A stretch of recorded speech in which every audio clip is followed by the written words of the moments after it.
Pandemi COVID-19 membuat impor pada Juli 2020 hanya senilai 10,4 miliar dolar Amerika Serikat atau anjlok 32,5% jika dibandingkan periode yang sama tahun lalu. Penurunan impor terjadi karena adanya penurunan impor non-migas 30,9% dan impor migasnya juga turun 45,19%. Ekspor Indonesia pun masih belum bisa bangkit.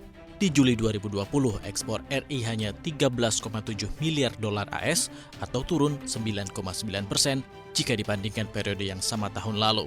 Dengan kontraksi yang ada, neraca perdagangan di Juli mengalami surplus 3,3 miliar dolar AS. Ini adalah ketiga kalinya secara berturut-turut neraca perdagangan Indonesia mencatatkan surplus.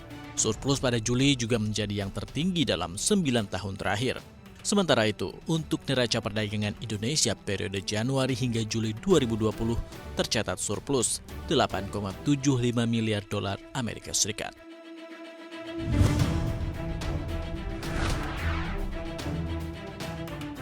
Neraca pembayaran Indonesia di kuartal 2 tahun 2020 mengalami perbaikan jika dibandingkan kuartal sebelumnya.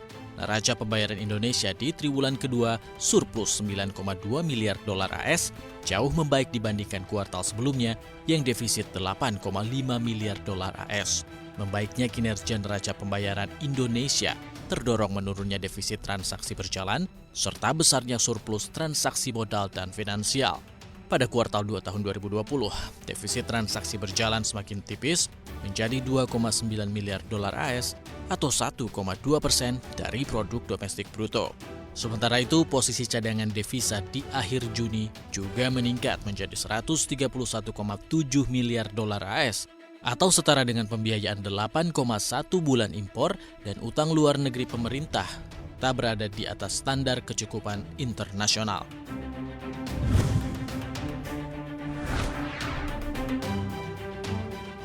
Penjualan mobil sedikit demi sedikit bangkit dari keterpurukan akibat pandemi COVID-19. Pelonggaran pembatasan sosial berskala besar alias PSBB membuat penjualan mobil wholesale mampu melesat 103% jika dibandingkan bulan sebelumnya. Penjualan wholesale di pasar domestik pada Juli 2020 mencapai 25.283 unit.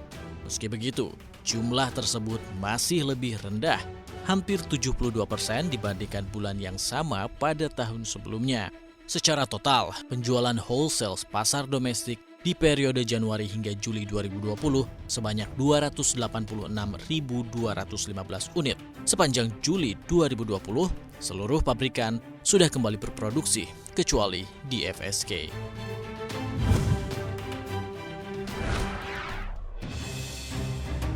Tekad Presiden Amerika Serikat Donald Trump untuk menabuh genderang perang ekonomi dengan China semakin kuat.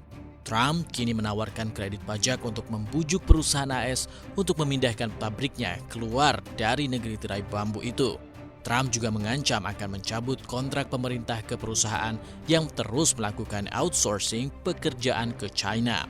Trump berjanji untuk menciptakan 10 juta pekerjaan di negeri Paman Sam dalam 10 bulan. Menjelang pemilihan Presiden AS bulan November mendatang, Trump terus membidik China dengan menuduh perusahaan China mencuri pekerjaan dan kekayaan intelektual Amerika Serikat.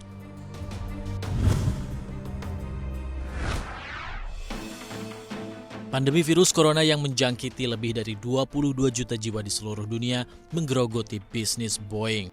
Pabrikan burung besi dari Amerika Serikat ini akhirnya mengumumkan kembali melakukan PHK gelombang kedua bagi karyawannya. Chief Executive Officer Boeing, Dave Calhoun, menyebut bahwa PHK akan berlangsung bagi pekerja di divisi bisnis pesawat komersil dan jasa, serta fungsi perusahaan.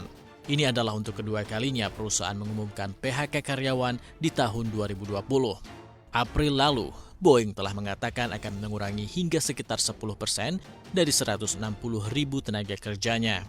Masalah yang dihadapi maskapai penerbangan telah meluas ke produsen pesawat terbang.